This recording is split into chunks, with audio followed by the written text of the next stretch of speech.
दो भाइयों की लड़ाई। जज मेहता हमेशा की तरह वक्त पर कोर्ट पहुंच गए थे और अपने सामने पड़े ढेर सारे केसों की फाइल देखकर हमेशा की तरह उनका मन उदास हो गया था। जब से वो जज बने थे उन्होंने हजारों केसेस की सुनवाई की थी और इन सब में मारा मारी, धन दौलत, जमीन के लिए लड़ाई, स्त्रियों के लिए लड़ाई, चोरी चकारी, लूटपाट, इन सब के अलावा और कुछ खास नहीं होता था। अपने रूटीन के हिसाब से उन्होंने अपने सामने पड़ी फाइलों को चेक करना शुरू किया। दूसरी फाइल उन्होंने उठाई ही थी और उस पर उनकी नज़रें टिक गई। उन्हें यह केस बाकी सबसे अलग और ख़ास लगा। उन्होंने इस फाइल को पूरा पढ़ डाला। यह केस एक छोटे भाई ने अपने बड़े भाई पर किया था और केस करने का कारण था मां की कस्टडी पाना। मेहता जी ने सबसे पहले इसी केस की कार्रवाई करने का फैसला किया। कोर्ट में सब हाजिर हो गए। जज ने सबसे पहले छोटे भाई को अपनी बात रखने का मौका दिया। छोटे भाई ने कहा, जज साहब, मेरी उम्र 50 वर्ष है और मेरे बड़े भाई की उम्र 60 वर्ष है। हमारी माँ जो 90 साल की है वह बड़े भाई के साथ ही रहती है, लेकिन अब मैं चाहता हूँ कि माँ बाकी के बचे वर्ष मेरे साथ रहकर बिताए। माँ की सेवा करने का मौका अब मुझे मिलना चाहिए। मैंने बड़े भैया को काफ़ी समझाया कि अब आपकी भी उम्र हो चली है, अब आपकी सेहत भी अच्छी नहीं रहती और आप दिल के मरीज भी हैं। मैं अभी स्वस्थ हूँ, इसलिए बेहतर यही होगा कि माँ की सेवा करने का मौका अब मुझे दिया जाए। वैसे भी माँ पिछले 40 सालों से उनके साथ ही तो रह रही है। क्या मेरा हक नहीं बनता कि माँ मेरे साथ भी रहे? लेकिन बड़े भैया है कि इस बात को मानने के लिए राजी नहीं है, इसलिए मजबूरी में मुझे उन पर केस करना पड़ा। अब बड़े भाई की अपनी बात रखने की बारी थी। बड़े भाई ने कहा, यह बात सच है कि मेरी उम्र 60 साल है। यह बात भी सच है कि अब मेरी सेहत पहले जैसी नहीं रहती, लेकिन उतनी ही सच यह भी है कि मैं सिर्फ जिंदा रह पा रहा हूँ तो इसलिए क्योंकि मेरी माँ मेरे पास है।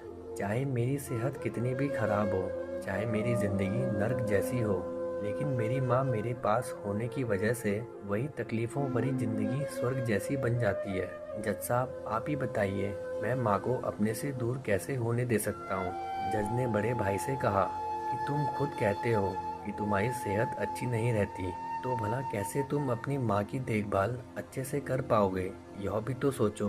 बड़े भाई ने कहा, मैं अपनी माँ की बड़े अच्छे से देखभाल करता हूँ। आप माँ से भी पूछ सकते हो, और अगर वो खुद कहे कि उन्हें मेरे साथ नहीं रहना तो आप बेशक उन्हें मेरे भाई के साथ भेज दीजिए। जज को यह बात ठीक लगी और उन्होंने माँ को अदालत में बुलाने का फैसला किया। 90 साल की बूढ़ी माँ बड़ी ही कमज़ोर थी। वो जैसे तैसे व्हीलचेयर से अदालत में आई। जज साहब ने उनसे उनका फैसला पूछा तो माँ ने कहा कि मेरे लिए दोनों ही बच्चे समान हैं। किसी एक का पक्ष लेकर दूसरे को नाराज नहीं कर सकती। आप तो जज हैं, आप तो ऐसे फैसले हमेशा लेते हैं। आप जो भी फैसला लेंगे वह मेरे लिए आखिरी फैसला होगा और मैं चुपचाप उसे मान लूँगी। जज साहब बहुत परेशान हो गए। उन्होंने अपनी पूरी ज़िंदगी में ऐसा अनोखा केस कभी नहीं देखा था। हमेशा दोनों भाई अपने माता पिता को एक दूसरे पर थोपते।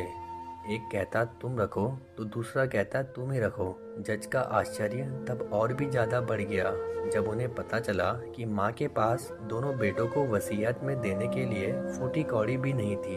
बड़े सोचने विचारने के बाद जज ने फैसला किया कि माँ को अब छोटे भाई को सौंप देना चाहिए। ये फैसला सुनते ही बड़ा भाई जमीन पर बैठ पड़ा और फूट फूट कर रो पड़ा। उसे रोता देख कोर्ट में हाजिर सभी के साथ जज की भी आंखों से आंसू बह निकले। दोस्तों, आपने भाई भाई की लड़ाई बहुत देखी होगी। जैसे इन दोनों भाइयों ने अपनी माँ के लिए लड़ाई की, वैसी अनोखी लड़ाई कभी नहीं देखी होगी। इस कहानी से और इन दोनों भाइयों से हमें सीखना चाहिए कि अपने माँ बाप का कर्ज कैसे उतारा जाता है और माँ बाप की सेवा कैसे निस्वार्थ भाव से की जाती है। तो दोस्तों, कैसी लगी आपको हमारी कहानी? कमेंट करके ज़रूर बताएं। अगर आप हमारे चैनल पर नए हैं तो प्लीज़ सब्सक्राइब करें।